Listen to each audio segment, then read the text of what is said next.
আসসালামু আলাইকুম বন্ধুরা, ময়দার মধ্যে ডিম দিয়ে আজ একটি দারুণ মজার রেসিপি আপনাদের সঙ্গে শেয়ার করব, যেটা বাচ্চাদের টিফিনেও বানিয়ে দিতে পারবেন অথবা সকালবেলা চায়ের সাথেও খেতে পারবেন। ভীষণই টেস্টি, দারুণ লাগে খেতে, আর একদিন খেলে রোজ বানাতে চাইবেন। তো চলুন এই রেসিপিটা দেখে নেওয়া যাক। মাত্র হাতে 10 মিনিট সময় থাকলেই ঝটপট বানিয়ে নিতে পারবেন, আর বেশি কিছু উপকরণও লাগে না, হাতের কাছে কয়েকটি উপকরণ থাকলেই হয়ে যাবে। তাহলে চলে যাচ্ছি মূল রেসিপিতে। প্রথমেই আমি একটি মিক্সিং বোলের মধ্যে নিয়ে নিচ্ছি 1 কাপ ময়দা। ময়দাটা আমি আগে থেকে চেলে নিয়েছি।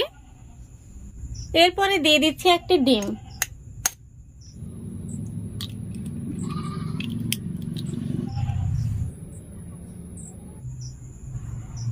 দিয়ে দিচ্ছি 1 টেবিল চামচ মতো সাদা তেল, স্বাদ মতো লবণ, আর দিয়ে দিচ্ছি 4 টেবিল চামচ চিনি।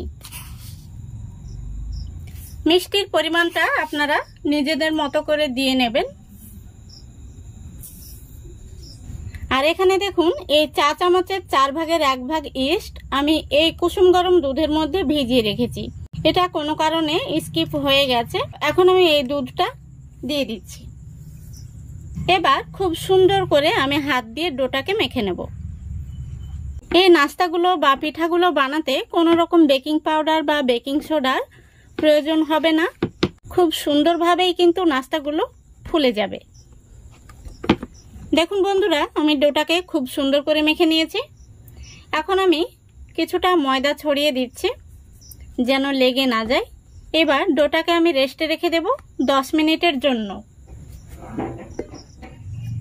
দেখুন বন্ধুরা, 10 মিনিট পর আমি ফিরে আসলাম, আর ডোটা কিন্তু অনেকটাই সফট হয়ে গেছে। এবার আমি ডোটাকে একটি বেলুন চাকির ওপর নিয়ে নেব।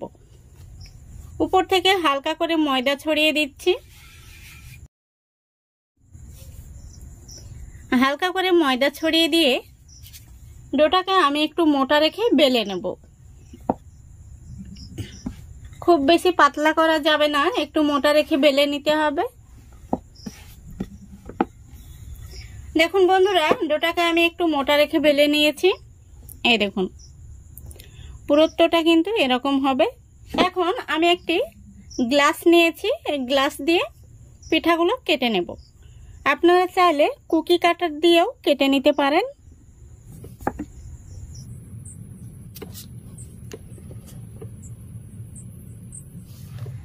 দেখুন, পিঠাগুলো আমি কেটে নিয়েছি। এখন আমি এই পিঠাগুলোকে ভেজে নেব।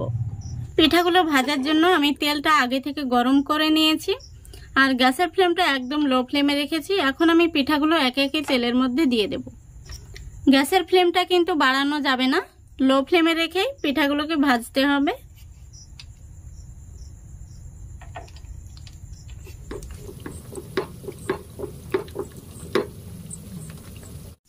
কিছুক্ষণ পর দেখুন, পিঠাগুলো তেলের মধ্যে কিন্তু ভেসে উঠেছে। এখন আমি পিঠাগুলোকে উল্টে দিচ্ছি। এইভাবে একটা সাইড উল্টে দিতে হবে।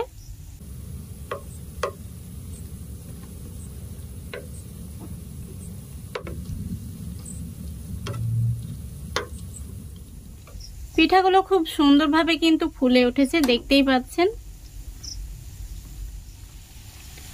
দেখুন বন্ধুরা, পিঠাগুলো কিন্তু ভাজা হয়ে গেছে। আমি দুটো সাইড উল্টে পাল্টে খুব সুন্দর করে ভেজে নিয়েছি। এখন আমি তেল ঝরিয়ে তুলে নিচ্ছি। এই পিঠাগুলো দেখতেই পাচ্ছেন কতটা বড় বড় হয়ে গেছে। দেখতে যেমন সুন্দর, খেতেও কিন্তু ভীষণ মজার। দেখুন, পিঠাগুলো দেখতে কত সুন্দর হয়েছে।